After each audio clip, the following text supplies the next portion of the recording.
All right, so I'm all set here. I've got a cup to put the Agua de Pipa in. To me, it's nothing if your activity is not in some way artfully arranged, so I've set up all the little husks and a little kind of sun pattern. And these are the softer holes. This is the most soft one, so I'm going to puncture this first. Ideally, you can use a nail, but we couldn't find one, so I am going to use a screwdriver, and it's going to work just fine.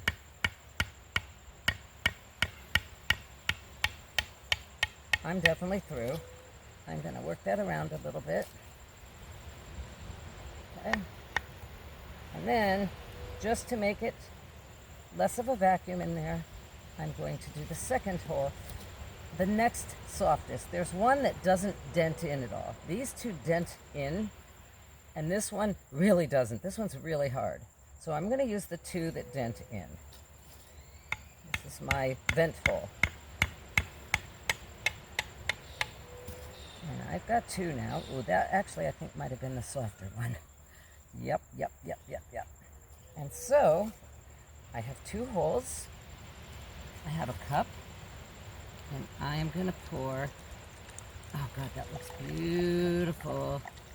Do you mind if I? Oh, go right ahead. Now, the first time I did that, it all went straight down my neck and into my shirt and cleavage. So I've learned a little since then on what angle you need and also about the venting. So honestly, you can just put this upside down like this, but it works a little better if you don't have Agua de Pipa coming out the second hole. You have that one facing up so that the air releases, see? Let's see if we've got it all. Yep, we've got it all. So we've got about, I'm going to say 3/4 of a cup of Agua de Pipa.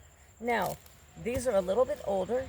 The guys tried to tell us to harvest them sooner. We were really worried about the bird's nest in the tree. So if we had harvested them when they first turned brown, we'd have gotten more Agua de Pipa out, but we chose to wait until we felt the nest was settled. So it was a compromise. That green one will have much more Agua de Pipa.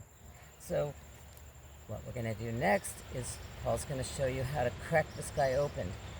But we're not going to do that right now today. What did we learn about the best way to get the meat to come separate from the shell of the nut? Yeah, so the secret there is to freeze the coconut, and then you cut across, you tap across the equator, and then it will separate. The circumference. Yeah, the circumference. Yep. Also known as the equator. Yeah, yeah. And that really works. The nut will come truly separate from the meat. And if it doesn't, it's really, really hard. You have to chisel it off with a screwdriver and stuff. So this next step, even though it's hard, because we'll have to wait until probably tomorrow, if we're smart, probably till tomorrow, and we'll put it in our deep chest freezer. And then we will finish our video showing the cracking at the equator, or the circumference. Will we do that on this, or we do that with a heavier We object? do that, typically the way they do that is they take a machete and use the dull side of the machete just to tap it, and then it will open. So this is where we need a little patience. Yeah. We need a little patience, because this has got to go in the freezer until tomorrow. However, this Agua de Pipa is ours today. I'm going to recommend that we at least chill it a little bit. That sounds good. Yeah. But I'll certainly let Paul have a sip since I got one. So, great job, Paul. Excellent job. Nice work, Janine. This was a great experience. We'll see you soon with opening the cocoa. Thanks for watching. Take care. Bye.